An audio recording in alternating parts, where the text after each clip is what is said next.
So thank you, everybody. That was great. I love the diversity of perspective. But because this is a journalism conference, I have to start, Summer, with the first question to you, which is, and I love BuzzFeed. I got to say for the record, I love BuzzFeed. But you said that you still do kind of subscribe to the let's just get as much growth as possible, and that will be the key to our success, which has worked for you. On the other hand, if the FT story is correct, that the bloom is off the rose of this sort of exponential growth. I mean, you still make a lot of money, but traffic to your owned and operated sites, flat, and revenue perhaps not quite as rosy as so expected. One thing I will say is that as reported in Recode today, the details of that story actually aren't, we did not slash our revenue goals in half for this year. As far as the business model, and Kenny Lehrer, he's on the board. He went on the record in Recode. You guys can read all about it. As far as the revenue in general, I think that our core value is impact. And that's what we talk about across the business team, across the news team, across the entertainment team. It's what Jonah emphasizes, and we kind of think about company-wide. The reality of that is that the model is shifting so quickly. As you said, it's different today than it was a year ago. I think that we're in one of the best positions in the world to take advantage of what's going to be new. But I think we're in a real transition phase in terms of just being able to catch up. Even just the timelines of how people are used to doing advertising and branded content. By the time that you sell a deal on Periscope, Facebook Live is now the big deal. And so because this is changing so quickly, I think we have to figure out how to make our business more nimble and agile, and we have to figure out how we can convince brands to come along with us on that. But I think we're in a really great position to do so. And we are profitable, which is more than some startups and tech companies can say. We're actually very profitable. And so I'm really excited, and I think we have great potential. And I think it's really just about managing expectations for how fast we can keep up with the shifting landscape. One of the things that in my intro with ticking through all of those events of the last year that I didn't mention that also came out of F8 and others is that, well, particularly with Facebook, is they're opening up the sort of embracing branded content and allowing publishers to publish more branded content to Facebook. Again, great for the monetization model, but just more and more one step further from everything sort of happening on those platforms. So very interesting what's going on. I want to shift gears and talk about, how we publish to these different platforms. Again, some are not picking on you, but you talked about how what you find is what works well across various platforms. I'd be curious on the rest of the panelists' view on that, specifically because it feels like, and you can dispute this, that the platforms are sort of falling into three broad categories. One is sort of the broadcast platforms like Snapchat and Instagram. There really are sort of a broadcast model. The sort of the social, which almost feels like a quaint term, platforms, which Facebook fits into all these models, but Facebook and Twitter, and then really sort of the personal platforms, which are the messaging apps. So, Messenger, WhatsApp, Line, and the rest of it. So I'm curious, those are all very different use cases, how you think about publishing to those different platforms given their very, very different sort of dynamics. I'll let it go just to have somebody else speak. Sure. So, I think before we get to that point, there's a layer behind that, which is putting in place, first of all, the taxonomy, the metadata, the tagging, the structure to allow us to be able to play in those spaces, particularly around Messenger and chats, which, as you pointed out, was so brilliant about what Zach did at Quartz, which is building the baseline for that type of experience moving forward. I hope you're here, Zach. Are you here? And then there's also the workflow piece of it. In a newsroom like the Globe, what I've been fond of saying is, it's not print first, and everybody in this room would understand this. It's what is the best way? As editors, we need to constantly be asking, what is the best way for us to tell that story on Snapchat? What is the best way for us to tell that story on WhatsApp, on YouTube, on Instagram, on Vine, on Facebook, on bostonglobe.com, and oh, by the way, in print. And that shift is one that I can't lie. I mean, we're a long way from getting to that point where we have, quite honestly, the luxury of being able to have our teams think of things that way. And the other piece of it that is really all before you even get to that point is the analytical rigor. You know, one of the things that I found, I was saying to someone last night, the hardest thing to recruit for right now are social media editors who come with a strong data background, who are able to test their way into all these platforms. Because, as Summer pointed out, you don't have a watermelon video success without testing 75 or 100 different versions until you get to that one. Yeah, yeah. And so all of those cultural challenges are things that we're trying to get at the root of first before we start thinking about the platforms. Borja, you want to address? Yeah. I would say there is one reality that is Facebook, and then there are the rest of the realities. No, and the rest, I mean, we are testing, we are innovating, we are trying messaging apps, we are trying Snapchat, but in a data-driven newsroom, and with all the pressures you have, you're very trapped right now, no? You were speaking at the beginning about referrals. I mean, I think referrals, the problem is they still matter a lot, and no, I mean, each of us have different numbers, but half of the audience that comes to our O&O comes from Facebook. So, and that's huge. That's huge, no? So it's, I think we have to separate Facebook from the rest. Okay. Yeah. I was going to just ask Robyn, is that the case for you too? Do you think about publishing to these platforms, or is it all about Facebook?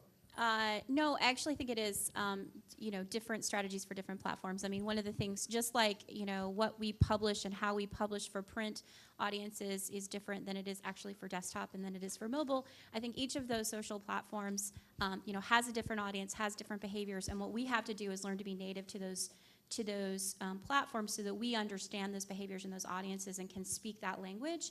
Our Snapchat is a great example. Our entertainment site uses Snapchat really extensively, but our main Dallas News really doesn't, because we don't feel like we have the right voice and we have the right approach, with Snapchat yet. Now, that's not to say we won't, but at the moment, that's not necessarily what we think is the best platform for us. But we use, Instagram really extensively because we have wonderful photojournalists and videographers who can tell great visual stories, and Instagram's a great platform for that. So, I mean, the challenge is getting enough people who have enough knowledge and who are constantly learning to be able to, really continuously calibrate for each of those different channels. Summer, did you want to add something? I just wanted to say that I think that we have the thing too that's like it's Facebook and everything else. There is a difference sort of in scale when you're talking about Facebook and you're talking about these other platforms. But I also think that the thing that I'm sort of one of the things that I'm most focused on is just, this goes to the data, trying to understand the difference between what a view is on these different platforms and what it means. On something like Snapchat, where I can say from personal experience, I sort of watch out of the corner of my eye as I page through 30 pages of someone's Snapchat story versus someone listening to an hour-long BuzzFeed podcast. Those two things have very different values. And so figuring out the metrics for how we look at these different platforms in comparison to each other, I think is going to be a big challenge and interesting thing in this year. Yeah, one more thing I would like to add. I think in this moment it's very important to make choices. Because sometimes we speak about newsrooms with 800 people, 700 people, 1,000 people, and you can be all over the place, no? But that's not the reality of many newsrooms. And you have Snapchat, and you have messaging, and you have everything, no? So you have to be very careful where you put your efforts.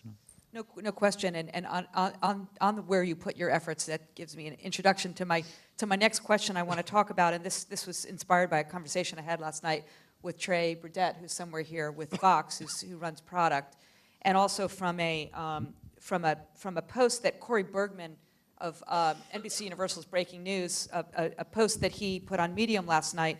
I'm just going to read it because it really is the question.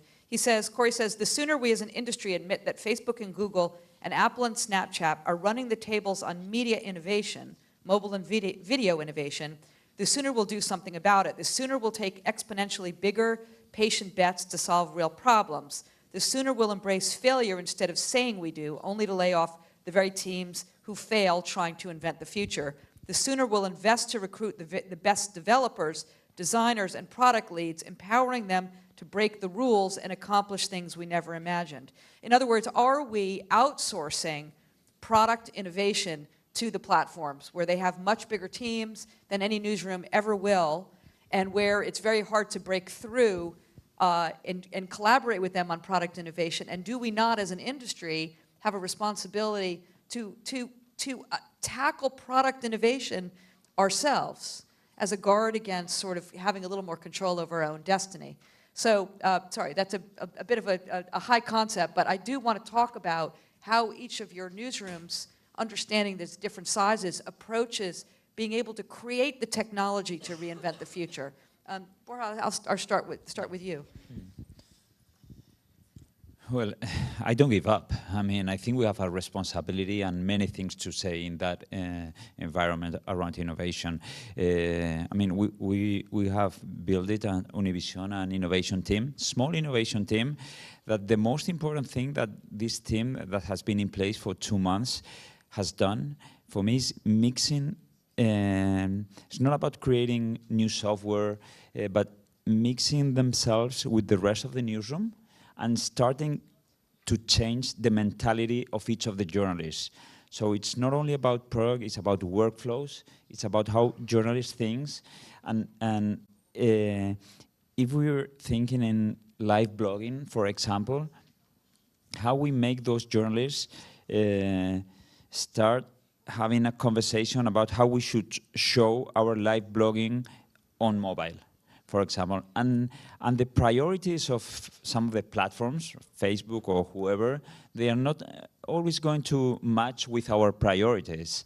And I put the example about that live blogging on mobile platforms because I've been thinking for this for the last 3 years, and it's very difficult to find someone that really shows a good experience of live blogging where you can see the whole big picture in your screen. So I think we need, and we have the responsibility to think about all these issues. Not everything is about building the new platform, because that's, I think it's a mistake that some of the media have gone through. I'm gonna build a new platform. No, and innovation is much more than that. By the way, before you speak, we're going to go to audience questions, so if you want to come down to the mics while we continue. This, to me, is the most important question. I think not just news organizations, but most industries today are wrestling with 3 key issues. One is a mindset gap, the second one is a skills gap, and the third one is a technology gap. And on the mindset front, to Borja's point, I recently heard a study from Oxford that said that in the next 20 years, 40% of the jobs that exist in the United States today will be obsolete. You think about driverless cars and the impact that could have on the auto industry and the whole ecosystem around that is one example. So from a mindset standpoint, it's the very nature of continually adapting and having process that is fundamental to not just our organization, but all organizations that has to come into play. So the idea of change being inevitable and constant, and which leads to the second point of the skills gap, hiring people who can be adaptive, hiring people who understand and embrace change as it comes, not afraid of it. And the third one being the technology gap, which a lot of us are really trying to overcome or leapfrog through the technology deficit that we have from legacy content management systems and other things. All of that is the framing around how do we innovate. And I think we have to address all 3 of those issues. I mean, BuzzFeed prides itself on being a sort of full stack, vertically integrated company. We're a tech company, is what we say. And so product is incredibly important to what we do. And when I started 4 years ago, I was so impressed with the custom-built CMS. It was like, you can drag GIFs from one tab right into our CMS, and it's so easy. And that, I think, in this new world of distributed is increasingly, shouldn't be the priority of our product team, won't be. And what we're focused on, though, I think, is continuing to use the fact that we're a data-driven tech company, to our advantage in thinking about distribution. So our product team is building tools for how we categorize and upload distributed content, how we look at video, how we measure data. We have database tools that help those creators look at and upload those things. It is a challenge. It's not easy because these platforms are ever shifting, but I think we just have to sort of shift those creative tech resources towards the new landscape.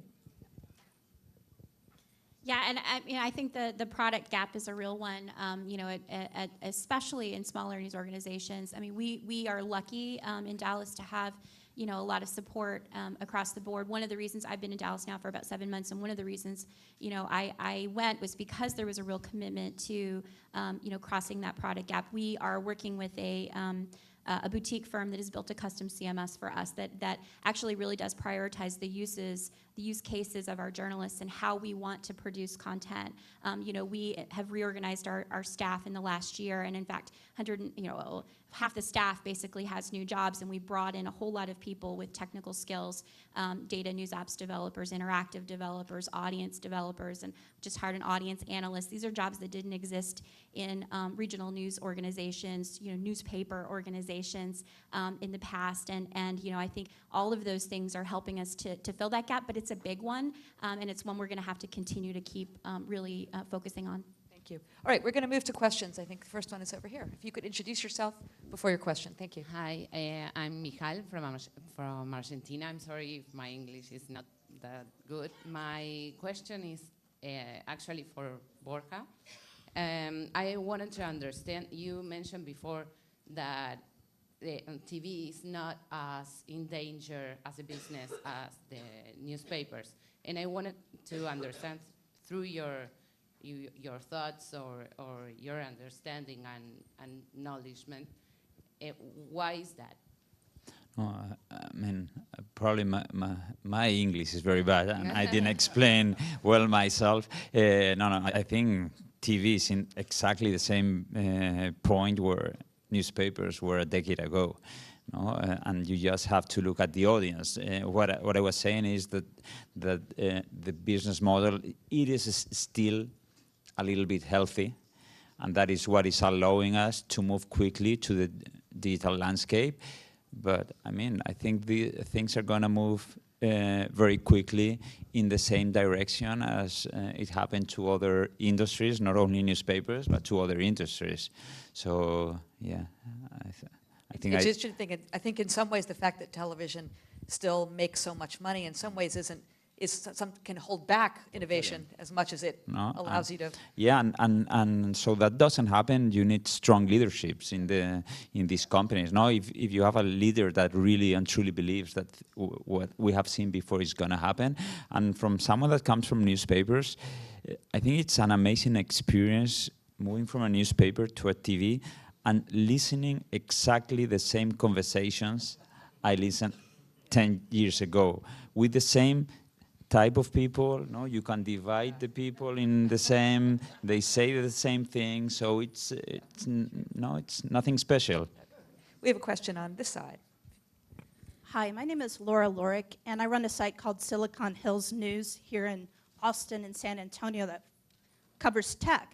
My question for you is, David, in particular, you mentioned the East and the West Coast bias. And I know recently Condé Nast just opened up a digital innovation center in Austin. And we also have the largest campus here outside of Silicon Valley for Apple, Facebook. GM has an innovation center here. AT&T has an innovation center. I'm just wondering why more media companies, which I come from that background, don't have innovation centers in the tech hubbubs like Austin? And are we going to see more of that coming? Yeah.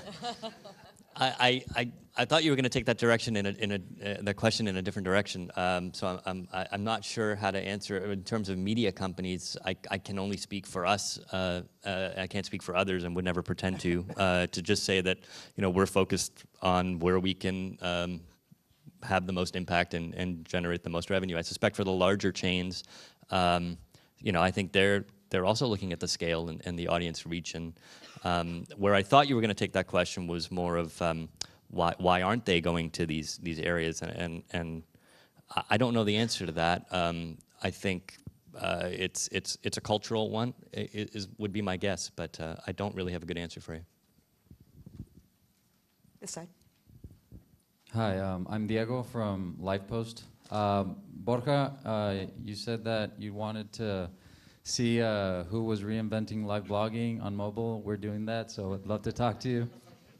And my question is, for small online publishers, how much of a budget would you recommend them to assign to social media and these kinds of platforms?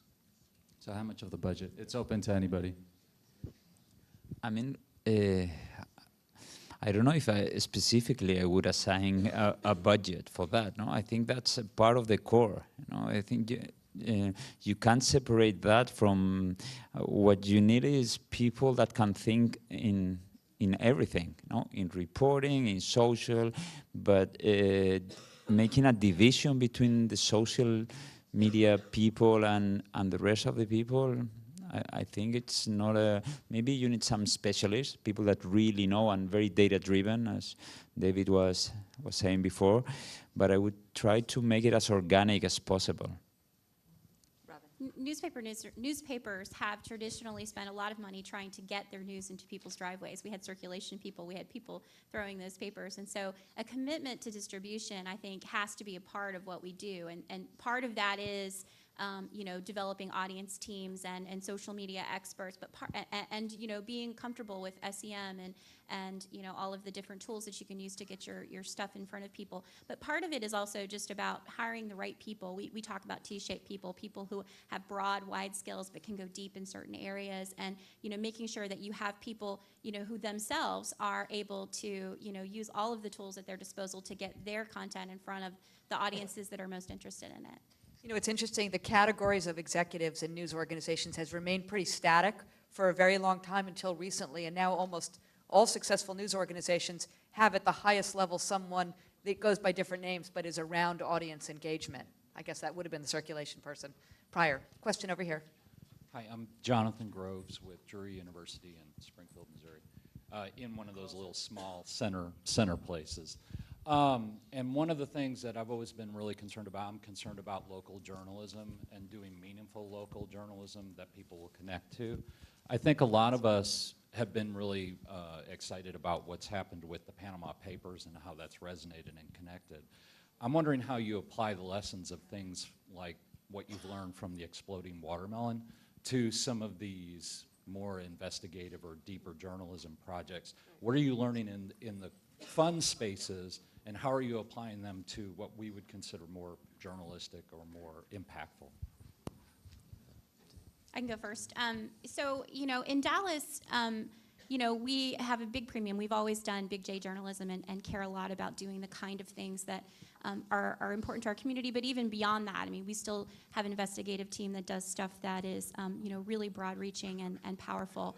What has changed, though, I think, is our approach and the way we think about how we get that journalism to people, rather than just simply saying, okay, we're going to work for 6 months on this wonderful project, and we're going to put it out there and push the button and say, okay, we're spending a lot more time talking about the approach to distribution, building, campaigns in essence to make sure that we get this thing that we've invested a lot into the hands of as many people as possible. Sometimes that means, just social cards but a lot of it is A/B testing headlines. We had a project not long ago where we put it up and it wasn't doing what we thought it needed to do. So we kept testing headlines. We tested 11 headlines until we found one that finally was starting to find an audience and that was able to get us some lift. And I think it's being dogged about really considering, who cares about this thing that you think is important as a journalist, and what are all the different tools that we have, in our toolbooks to try to get this thing into those people's hands. And what happens is when you do that, especially with investigative journalism, especially with enterprise journalism, we're seeing that the wonderful thing, I think, about mobile is that people are reading longer. There's a lot of assumptions about mobile that, people only want quick hit stuff, and yes, they want things that are quick and they're fun, and they want exploding watermelons, but they also want Panama Papers, and they also want, a big investigative piece that we put out yesterday about, the U.S. government's role in increasing the drug wars as a result of, a deal they made with a cartel leader. That's an important story that we told, that we took 6 months to tell, and it's getting, I think it's got, yesterday, I was looking at one point, it had like 8 minutes of engaged minutes of time on an individual article. You don't get that very often, and so, you do good work, and then you spend a lot of time figuring out how to get it into people's hands. Just on the local front as well, I think the key is for us, get everybody in a room as early as possible in the process. Don't leave the audience engagement folks out or the video people out until the end when you've got a completed, I'm not going to say story, when you have a completed article. Because there is a distinction between the article and the story, and I know that's obvious, you would think, but actually, when you're, for 146 years, when your entire workflow and culture has been devoted to the print article, it's really tough to shake that up and make people think about what is the true story. And so we have a great team of multimedia editors led by Laura Amico who go in at the very beginning with the editors of our Spotlight team, which are investigative. I guess I don't need to explain who the Spotlight team is anymore. Not anymore. I used to. She goes in very early and starts conceiving of what is the true story here, and then it's okay. Now, how do we best tell that story in video format, in social, and everything else? I mean, the most recent example, it wasn't an investigation, but it was an editorial done by the opinion team this past weekend about Donald Trump. That there was a whole outreach program around that was, I would consider, a success as well. The irony of that one is we were actually focused on the platform of print for that particular social campaign. But really, it's breaking down that barrier of thinking about platform and more thinking about story and then taking it out from there. Yeah, and I just think, what you said about mobile is so true, and speaking to how you take the learnings from these fun things and apply them, I think it's really just about paying a lot of attention to your audience. And as you said in your presentation, that's an advantage of this new ecosystem. We have a much closer relationship to our audience, whereas 4 years ago we were hoping that people would create accounts on BuzzFeed.com and sign in so that we could understand, who they were. Now we read thousands of comments. We see what people say when they share. And I think that applies for the people doing fun entertainment content, but it's also true for our journalists. They can understand, did people engage with this? What did they think of it? What did they think of the tone? How long, we track how long people, where people drop off in a story. And the mobile thing was one of the, when we started doing long form features, it was one of the most sort of interesting nuggets of information that our data science team came was, long form actually over-indexes for mobile.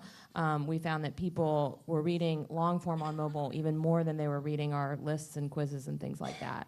And so that was a really interesting thing, and we started taking this mobile-first approach to the product of our long form format and how we make that.